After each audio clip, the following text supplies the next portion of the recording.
Pop that peeper, man. Pop that peeper, man. Pop that peeper, man. Pop that peeper, man. Ah. Meg. Miss Meg, the Stallion, the ultimate hottie, is facing a little heat right now. And if you're an avid user of TikTok or you're just chronically online like me, you've probably seen all the discourse going around about her and her new song, Lovergirl. People love it, people hate it, and honestly, I feel like we're all having like 5 different conversations at once. I'm making this video to unpack what I think is the root of all this discourse. Not to attack or defend Meg or anybody else for that matter, because I know how some of y'all like to tussle, but to explore the emotional aspect of why people are reacting the way that they are to this particular song. I think beyond preferences, there's a larger conversation to be had about how our reactions to music and art reveal a lot more about us than the art itself. Now, if you're one of those girlies who are like, it's not that deep, then go ahead and click off. Go ahead and click off, because the word analysis shouldn't even be in your vocabulary. All right, so moving on.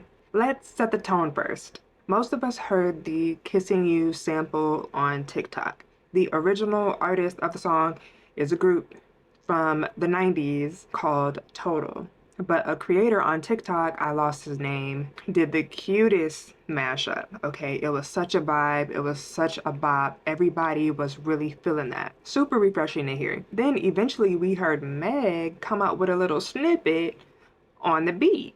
Okay, cool. That caught our attention, and we thought she was going to release a full version of the song that was really gonna knock our socks off. But when the full song dropped, a lot of us were disappointed, mainly because of how raunchy some of the lyrics were, which didn't seem to fit the emotional tone of the original song or what we were expecting to hear. Some people think it's fun. It's just, you know, Meg being Meg like she always is, right? While others disliked hearing something so playful and unserious over a well-respected and cherished sample. And then there were some reactions that were a little bit more intense. And this is what I really want to talk about. People saying they're tired of quote unquote coochie rap, that is too low vibrational, or that is holding women back. And while I get that everybody is entitled to their own opinion, I also think that there is something deeper being projected here.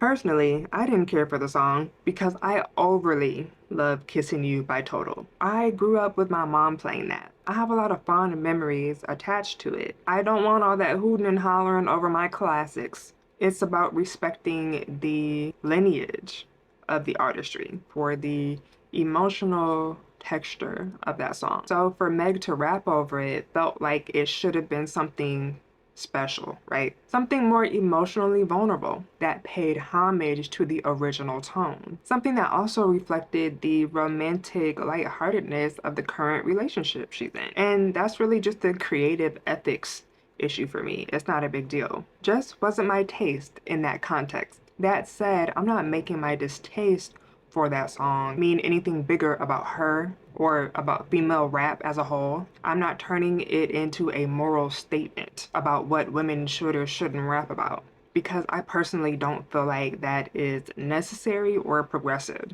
But I am noticing how other people are treating it that way. And it led me to wonder why this happens. I really want to bring attention to the idea that emotional dissonance, or this song doesn't resonate with me, doesn't have to turn into moralizing. Like, this is bad for rap, this is bad for women, and this shouldn't exist. When you look online right now, especially in women-centered spaces, there has been a bit of a shift, okay? And not all women, but a lot of women. And the way that we see ourselves and our place in the world is changing. It's evolving. A lot of women are valuing sovereignty, emotional intelligence, vulnerability, softness, dare I say for some, even celibacy. And that's cool. But sometimes with those shifts in collective mindsets or tastes comes this expectation that the artists we like should be on the same exact wavelength. And when they're not, we read that as a moral failure, when really it just may not be where they are in their particular journey. Take Summer Walker, for example, okay? She used to always be singing about heartbreak and toxicity. Toxic.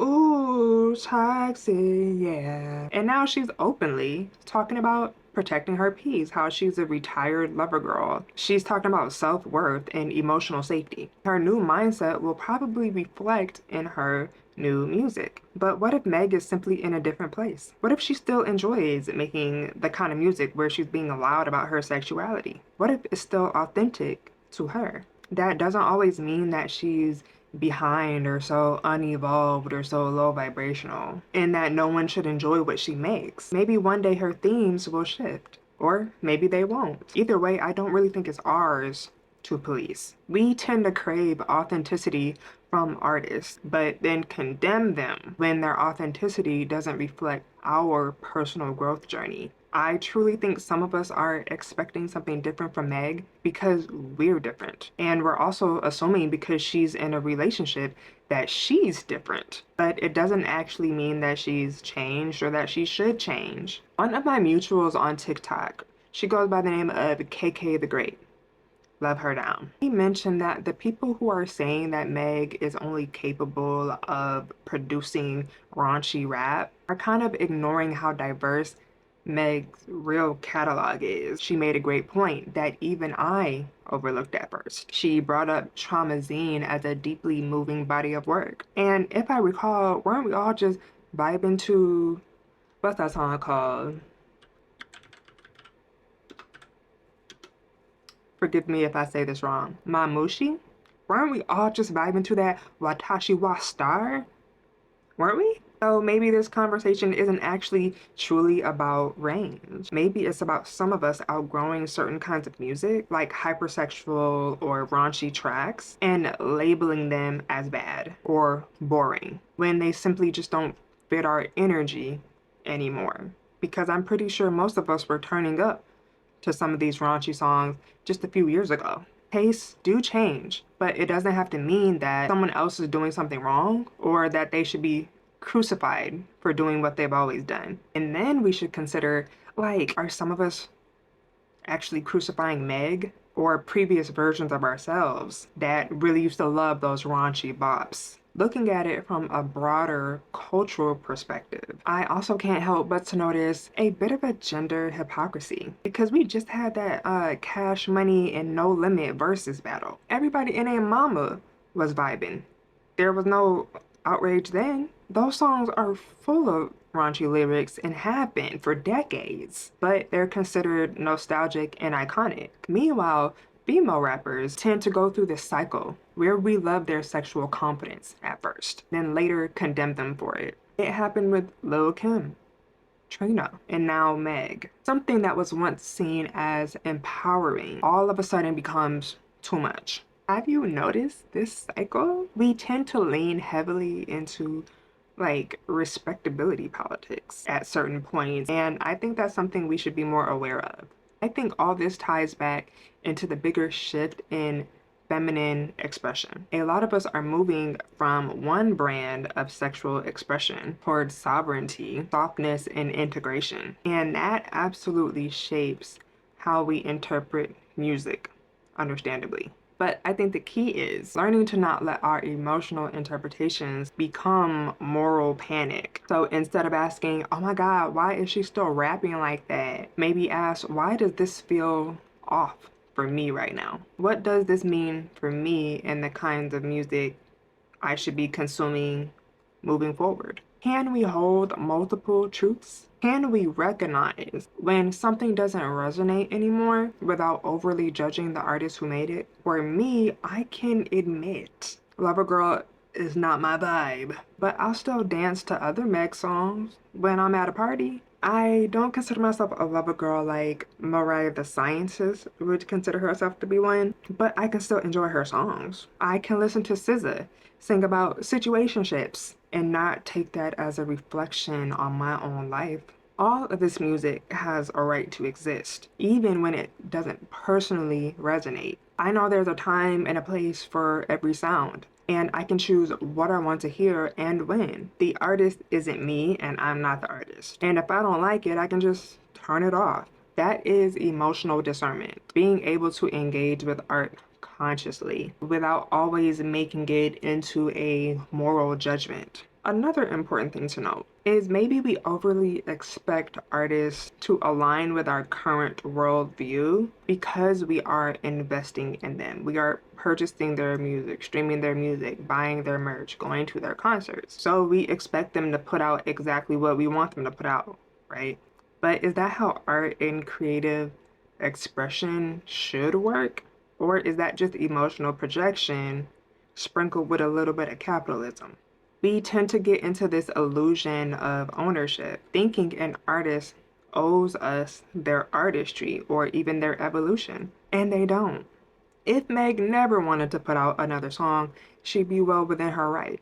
Just something to think about. At the end of the day, I believe everyone should explore how they react to music and why they react the way they do. My goal isn't to tell you to like Meg or not like Meg or like the song or not like the song. It's to simply invite reflection to help us notice our own emotional patterns and projections when we consume art. I think we should make self awareness the goal. Let's learn to untangle our emotional responses from moral truth or self righteousness. You know how people say you should separate the art from the artist? I think this is about separating ourselves from the artist. Being able to critique, not with moral overreach, but with fairness and nuance. Being able to have our own taste without needing to control the evolution of others. Well, let me know what you think in the comments. Do you love Lovergirl? Do you hate it? Why? And what's one song or artist that you feel like you've outgrown emotionally? And what do you think it reveals about where you are in your life? As always, stay gorgeous, and I will see you in the next one.